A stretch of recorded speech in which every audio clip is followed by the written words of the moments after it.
Bem-vindos a mais um Expresso Israel. Eu sou a Anita Efraim, estou aqui como toda semana com ela, Daniela Kresh, jornalista, correspondente do IB diretamente de Israel. Tudo bem com você, Dani? Tudo ótimo, tudo bem aí. Com você, tudo bem? Tudo bem também. Dani trabalhando dobrado essa semana, porque colocamos ela no podcast também para falar sobre a situação de Israel. Mas hoje a gente vai falar sobre outros assuntos, né? Porque a semana foi quentíssima. Nosso primeiro assunto de hoje é o que aconteceu, inclusive, na última quarta-feira.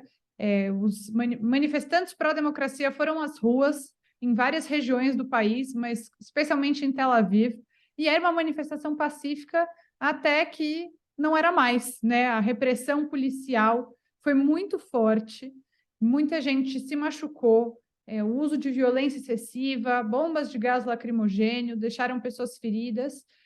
E depois a gente ainda teve um discurso do primeiro-ministro Benjamin Netanyahu que foi assim realmente a última gota que faltava para tudo estourar em Israel. A gente vai falar então sobre isso nesse primeiro bloco, né, Dani? Conta um pouco para a gente que momento que foi que a manifestação deixou de ser uma manifestação tranquila, pacífica. Quem estava nessa manifestação? Eram vândalos ou eram pessoas normais, high-techistas, como você sempre me diz? Me conta aí então para mim, para quem está assistindo aqui o Expresso, o que aconteceu nessa quarta-feira em Israel? Pois é, já tinha sido marcada essa quarta-feira como a quarta-feira da paralisação, né? A ideia era que tivessem muitas manifestações em vários lugares de Israel.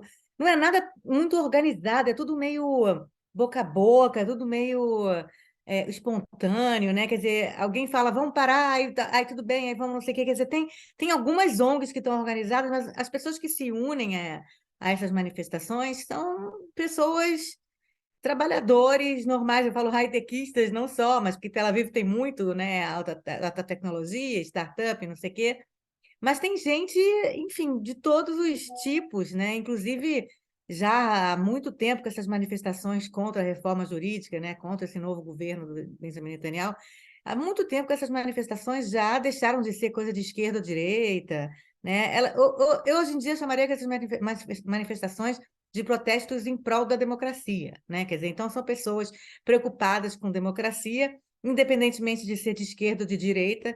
Inclusive, a gente tem dito aqui, né, há pesquisas de opinião apontando que mais da metade, mais ou menos metade do eleitorado do próprio Likud, do partido do Benjamin Netanyahu, também é contra essa reforma jurídica, é pró-democracia. Quer dizer, você tem aí uma ampla gama de pessoas de todos os tipos, e todas as cidades, e todas as identificações políticas, né, e identidades, digamos assim, né? Israel está cheio de identidades, né?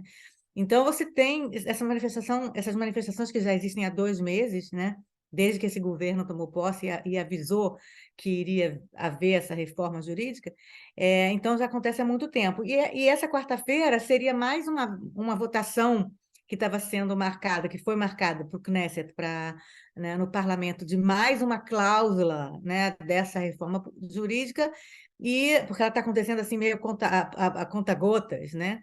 E os manifestantes então falaram: vamos, nessa quarta-feira a gente vai paralisar o país, vai ter manifestações. No norte, teve manifestações na Galileia, com agricultores saindo caminhão, não é caminhão, como é que é? Esses veículos de Carros agricultura, com sabe? tratores? Tratores, tratores e outros tipos de veículos assim ligados à agricultura. Teve aqui no centro, né, Tel Aviv, e na minha cidade, Petah Tikva, que é perto de Tel Aviv, várias, Kfar Saba, Ra'anana, quem conhece essas cidades sabe, e também no sul de Israel. Quer dizer, você teve em várias cidades pessoas sendo na rua, alguns lugares com centenas, outros com milhares, outros com dezenas de milhares, como foi o caso de Tel Aviv, que saíram desde cedo, né? Você tinha assim aviso que a que horas vai ser cada coisa, né? E você ia lá ou quisesse ou não quisesse. E mais tarde, quando terminou em Tel Aviv, foi transferido para Jerusalém. Aí começou a ter manifestações em Jerusalém, na frente da casa do primeiro-ministro e em vários locais em Jerusalém. Então, entre essas manifestações, a maior que houve foi em Tel Aviv, né? Ela começou cedo, por volta lá das 10 da manhã, então chegou assim milhares, centenas de milhares de pessoas, realmente dezenas de milhares, não sei se centenas, que eu não sei se foram 200 mil, mas certamente algo perto dos 100 mil, e com bandeiras de Israel, cantando, gritando, né, democracia, tal, essas manifestações que a gente está vendo já há 2 meses. E um dos objetivos dos manifestantes, para chamar atenção, é sempre fechar a rua, sempre passar, uma grande estrada em volta, né? Na verdade, na entrada de Tel Aviv, é uma espécie de marginal, né? Em São Paulo, digamos, uma Avenida Brasil, digamos assim, no Rio de Janeiro, que é o lugar onde as pessoas entram em Tel Aviv, né? Onde o tráfego tráfego entra em Tel Aviv, e a ideia sempre é fechar, é fazer um cordão humano para que o tráfego pare, né? E as pessoas chamem atenção, tal, e tudo, não sei o quê. E o novo ministro de Segurança Nacional, Segurança Interna, né? Que agora chama Segurança Nacional, o Itamar Ben-Gvir, que a gente tem falado muito dele, né? Um cara ultranacionalista, ultradireitista, ultra tudo, enfim, ultra tudo, pode imaginar o que ele é, e ele é ultra isso, né? Contra.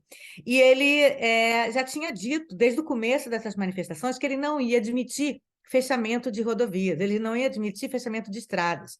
E nenhuma manifestação, independentemente de qual que seja, quer dizer, é engraçado isso porque só estão acontecendo essas agora, né? Então, falar, independentemente de qual que seja, quero só ver quando tiver uma manifestação grande aí também de ultra-ortodoxos em Jerusalém, se ele vai fazer a mesma coisa. Mas não pode, então, fechar estradas, que é uma orientação dele. Isso não acontecia antes. E ele começou a falar que manifestantes que fechem essas rodovias vão ser presos, né? Então, ele deu essa orientação para a polícia, e, na verdade, a polícia estava meio fazendo vista grossa, aliás, como todas as forças de segurança também tentando fazer vista grossa para esses ministros mais radicais.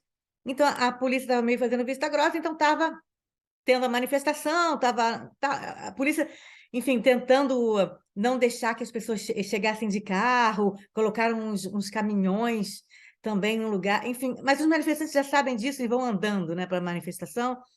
E aí tinha lá muita gente, inclusive com a polícia veio também com alguns soldados, policiais a cavalo, tal, né? E aí, de repente, em algum momento da manifestação, a coisa começou a ficar tensa e violenta. E aí ficou muito claro que foi o momento em que o Itamar Ben-Gvir, esse ministro, chegou na central da polícia. Inclusive, tinha uma foto dele mostrando uma imagem assim, dizendo aqui tem que atuar aqui, uma coisa assim. Quer dizer, ficou claro que no momento em que ele chegou na central de polícia e começou a falar, vendo as imagens, e começou a dar ordens, vendo as imagens, foi que a coisa pegou. Ele chegou na central de polícia e começou a falar: ataca ali, eu quero que jogue gás lacrimogênio, quero que dê porrada, cacetete e não sei o quê, esses caras, esses anarquistas. Foi justamente nesse momento que a coisa pegou e os soldados começaram a fazer o que o ministro mandou, entendeu? Começaram a vir com os cavalos e com cacetete, quem estava lá perto, não podia chegar perto do cavalo, levava uma bombada na cabeça, e começaram a jogar gás lacrimogênio no meio da multidão, indiscriminadamente. Inclusive, algumas dessas bombas de gás lacrimogênio pegaram na cabeça das pessoas. Teve um cinegrafista que caiu no chão com sangue do próprio como é que chama? Do próprio Da cápsula, né? aparelho, da cápsula, exatamente, não é nem do gás, né? Sim. Teve um cara que teve que fazer teve que passar por uma cirurgia, porque pegou aqui na cara, na Um nuca que estava dele. correndo risco de perder a orelha, eu vi também. Esse, de perder a orelha e tal. Quer dizer, então, na verdade, o que acontece é que ficou muito claro o momento em que começou a violência. E a violência não começou dos manifestantes. A violência começou quando os policiais começaram a reagir da maneira que o Ben-Gvir mandou eles reagir. É uma Tá? Porque repressão violenta, né?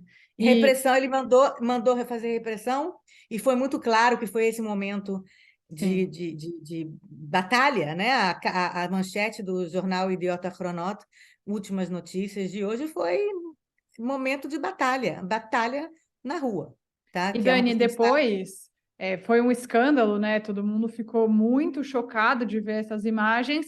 E, diferentemente do que você está falando no podcast, né, de muitas situações em que o primeiro-ministro Benjamin Netanyahu tem tentado apagar incêndios, nesse caso ele aumentou o incêndio, né? Ele foi para a rede nacional de TV para comparar, e isso é um absurdo, sim, chamar Yair Lapid, o líder da oposição, de anarquista, os manifestantes de anarquistas, que não respeitam a democracia, que eles ultrapassaram linhas vermelhas ao bloquear estradas, e comparou os manifestantes pró-democracia aos colonos judeus que cometeram um atentado terrorista e colocaram fogo em casas e carros de palestinos.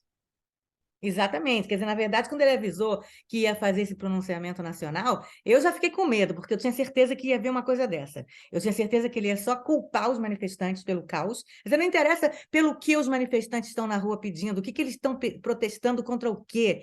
Isso não importa. Quer dizer, o motivo da manifestação passa longe, né? Quer dizer, o importante é o fato de que eles são anarquistas, que eles querem destruir o país, que eles querem que o mundo todo fale mal de Israel. Ele culpou, ele falou: não, vocês estão fazendo o mundo, falando mal de Israel no mundo. Então, quer dizer, então ele ia fazer até teve gente que pensou, não, ele vai fazer esse pronunciamento porque ele vai anunciar que, de repente, ele vai começar a negociar com a oposição para ver se maneira nessa reforma jurídica. Eu falei, não vai ser isso, né? Não vai. O Netanyahu parece que ele realmente tomou um caminho sem volta de ir até o fim com essa reforma jurídica, e ignorando e fechando os olhos para a maioria da população que não quer essa reforma jurídica, tá? Então ele está tentando encontrar um culpado, e ele escolheu o Yair Lapid como culpado porque ele é líder da oposição. No Knesset, no parlamento, tem um cargo chamado líder da oposição, que é o líder do maior partido de oposição. Então, o Yair Lapid é o líder de oposição, a função dele mesmo no parlamento. Mas o Yair Lapid está longe de ser o líder dessas manifestações. Essas manifestações, inclusive, ele não participou das primeiras. E hoje em dia também participa muito, vai lá e fala um pouquinho e vai embora, entendeu? Ele não é organizador, ele não é a inspiração nem o incentivo. Tem, inclusive, muita gente reclamando que ele está indo muito pouco, tá? Então, ele resolveu escolher um alvo, né, para culpar. E ele fez essa comparação que você falou, absurda, de comparar os manifestantes pró-democracia, que estão se manifestando democraticamente nas ruas, com bandeiras do país, bandeiras de Israel, pessoas reservistas do exército, pilotos, high-techistas, como a gente fala, médicos, advogados, trabalhadores, o que você pode imaginar, estudantes que estão nas ruas. Ele comparou com um grupo de colonos violentos do norte da Cisjordânia que na noite de domingo, em vingança ao assassinato de 2 israelenses por um terrorista palestino, entraram numa vila chamada Hawara, ao norte de Nablus, e incendiaram dezenas de casas e dezenas de carros de palestinos, matando um palestino. Ele comparou, ele falou: vocês não podem pegar fazer justiça com as próprias mãos, justamente como vocês estão iguais. Por esses 2 grupos, eu digo, vocês estão fazendo com a justiça com as próprias mãos. Mas ele falou para os 2 públicos: um é um grupo de colonos radicalizados que entrou e fez um pogrom na aldeia palestina, e outro é a maioria da população que está há 2 meses saindo para manifestações democráticas na rua. Quer dizer, ele fez foi tão incrível isso, foi tão terrível isso que ele falou, que assim que terminou o discurso dele, voltaram as manifestações. As pessoas saíram às ruas de novo em Tel Aviv para se manifestar. Já tinha acabado as manifestações naquele dia, mas as pessoas voltaram para a rua para se manifestar. E ele, hoje de manhã, Netanyahu teve que emitir uma nota dizendo que ele não quis dizer isso, que ele não fez uma comparação entre os manifestantes e os criminosos de Hawara. Ele teve que lançar essa nota, sabe? Porque pegou tão mal que ele teve que lançar um desmentido, né? Não foi só esse o problema do discurso do Netanyahu, teve vários outros problemas, eu, inclusive, estou Daria pensando para em... fazer um programa todo só sobre os problemas desse discurso, Eu né? estou pensando em escrever sobre isso, principalmente nessa semana para o IB, principalmente a parte em que ele comparou, na verdade, não comparou, ele disse como é diferente, como são diferentes essas manifestações de agora comparadas com as manifestações de 2005 contra a retirada da Cisjordânia. Ele falou, De não, as Gaza, manifestações retirada de de Gaza. Gaza, a retirada de Gaza. A retirada de Gaza contra 2005, houve manifestações no país também, o país também estava bem tenso naquela época, e ele mentiu descaradamente, mas descaradamente, como se as pessoas não lembrassem de algo que acontecia há só 18 anos atrás, dizendo que naquela época as manifestações foram totalmente pacíficas, não teve violência, não teve nenhum manifestante atacou forças de segurança, ele falou isso, que os manifestantes na época não fecharam estradas, que os manifestantes não pediram para soldados recusarem obedecer obedecer às ordens de seus comandantes, foi o que eles mais fizeram. Quer dizer, então, ele mentiu, ele fez desfiou um novelo de mentiras, sabe? Que realmente também pegou muito mal. Então, foi por isso que as pessoas saíram nas ruas logo depois que ele... Quer dizer, se ele pensava, se alguém pensava que ele ia fazer um discurso para acalmar a população, o discurso dele foi mais fogo na fogueira. E só para finalizar esse assunto, em tudo isso, enquanto a esposa dele, primeira-dama, Sara Netanyahu, fazia uma escova no cabelo, e os manifestantes voltaram para a rua, descobriram onde ela estava, e ela teve que sair com escolta policial do cabeleireiro, porque senão o pior, né, podia acontecer. Próximo assunto, Dani, ainda sobre o governo. Não, Pode peraí, o pior falar. podia acontecer, não. Ela justamente está dizendo que o pior podia acontecer. E o filho dela também, outro maluco. Estava dizendo teve medo de morrer, que ela seria linchada ao sair do cabeleireiro. Hoje o cabeleireiro Sofreria admitiu que, na verdade... retaliações, apenas. Não, o cabeleireiro admitiu numa entrevista no Canal 11 que, na verdade, ela ficou 3 horas lá porque ela estava fazendo o cabelo, ainda estava secando, ela estava... Entendeu? Não é que não estava pronto as luzes que ela estava fazendo, por isso que ela demorou 3 horas para sair, entendeu? Mas aí, né, aquela coisa meu Deus, não sei o quê, e ela lançou também um post hoje dizendo que teve medo de morrer, que podia terminar em morte, e o filho dela achou Ia que ele se ia ser aproveitar linchada. disso, obviamente, óbvio que ia se O aproveitar. Netanyahu e a família toda do Netanyahu Estão fazendo vai aproveitar esse evento postagens. até o fim, até o Né? máximo que eles puderem. E então, Dani, ainda falando sobre o governo teve aí uma baixa, duas baixas, né? Mas a segunda é um pouco menos conhecida, a primeira bem conhecida, Avi Maoz, deixou o cargo no governo, ainda está na coalizão, mas pediu para sair. Por que isso aconteceu? Olha, boa pergunta.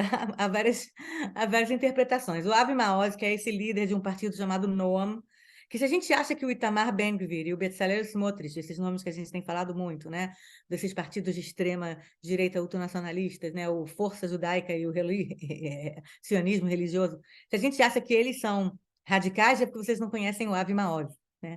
O Avi Maoz é mais radical ainda, ele concorreu ao parlamento, ao Knesset, junto com o Smotrich e o Ben-Gvir. Das 14 cadeiras, uma ficou... Quer dizer, na verdade, o partido dele tem uma cadeira só, o que é meio esquisito, porque se concorresse sozinho nunca ia passar, não ia entrar. Né? Mas ele concorreu junto com os outros dois, então ele é o único representante desse partido no Knesset do parlamento, e ele não só é anti-árabe, anti-secular, ele anti-LGBT, anti-mulheres, chauvinista, xenófobo, misógino. Tudo isso eu posso falar, e se alguém não acredita em mim, é só fazer Google ou ChatGPT do Avi Maoz. Então, o cara entrou no governo e ele negociou um cargo que ele queria, e o cargo que ele queria era ser um ministro no escritório do primeiro-ministro, responsável por uma espécie de bolsa de cursos educacionais que escolas e escolas como é que chama hoje? Ensino médio, podem, na minha época era segundo grau, escolas de ensino médio podem comprar, entre aspas, né, podem adquirir esses cursos como parte complementar do currículo da escola, tá? Então, ele virou o cara responsável por esses cursos, tá? E, obviamente, a ideia dele é que esses cursos virassem só cursos religiosos, né? Eu não preciso dizer que ele é extremamente religioso, né? É ultra-ortodoxo, e ele não escondeu para ninguém que o objetivo dele era diminuir a quantidade, não exatamente diminuir, mas oferecer a custo mais barato cursos cursos conservadores, digamos assim, né? Cursos ligados à Bíblia, à religião, ao bem-estar da família, às mulheres e o que elas devem fazer na casa, esse tipo de coisa, tá? E todo mundo ficou muito preocupado, porque tem algumas escolas que não têm como comprar cursos extracurriculares mais caros e iam ficar tentados em comprar os cursos mais baratinhos dessa unidade liderada pelo Ave Maoz. E foi um escândalo, antes de começar essa questão, da reforma jurídica, já era um escândalo o fato do Ave Maoz ser um cara responsável por cursos extracurriculares das escolas israelenses, né? Um cara como esse. E ele justamente, então, decidiu que ele não quer esse cargo e ele se retirou desse cargo e falou que ele vai ser só um parlamentar normal, sem ser ministro, e não quer mais. E ele escreveu uma carta para o Netanyahu avisando, foi uma coisa que pegou todo mundo de surpresa, e as explicações são duas, em geral, né? Uma é que ele viu que no orçamento do país que foi assinado e foi votado na sexta-feira passada, o orçamento não incluía a quantidade, o orçamento o orçamento nacional não incluía o orçamento que ele queria para essa unidade educacional dele. Ele viu que não tinha orçamento para ele e ele falou: não vou conseguir fazer um bom negócio, um bom trabalho, e foi embora. O segundo foi que, dadas as críticas dentro do sistema educacional, do Ministério da Educação, não do Ministério do próprio ministro, não, mas dos diretores de escolas, tal, ele percebeu que não tinha clima para ele fazer o plano dele. Eu acho que são essas duas coisas juntas, e ele avisou, então, que ele não vai fazer, que ele se retirou desse cargo para o alívio da maior parte dos diretores de escola de Israel, felizmente. É uma figura que as pessoas não têm muito apreço aqui. Nossa, Dani, eu acabei de ler uma notícia, ver assim rapidamente por cima uma notícia que não tá fácil, né? A imagem de Israel no mundo. Saiu no jornal O Globo. Rabino em Israel culpa pessoas LGBTQIAP+, pelos terremotos recentes. Olha que Mas isso é ótimo. normal. Isso é normal, não precisa. Ai, Agora está gente. todo mundo de olho em Israel por causa dessa questão, e aí vão ficar encontrando essas coisas, mas a gente está acostumado com isso todos os dias. Ué, mas não tem aí líderes evangélicos que falam coisas assim parecidas também? Tem, Então é tem. só procurar que você encontra, Sim. entendeu? E são Então, extremismos religiosos em quaisquer é, religiões, no caso, né? E até puxando para esse assunto, porque tem tudo a ver com o nosso último tema, né? Tem aí um crescimento de ideias misóginas em Israel, e até o que preocupa, para quem não sabe, misoginia é o ódio a mulheres, né? Não é só machismo, não é só achar que os homens têm mais direitos, é realmente odiar mulheres. E isso está saindo um pouco dessa bolha ultra-ortodoxa, né? E acho que talvez esse seja o ingrediente que mais assusta. Conta pra gente o que está acontecendo.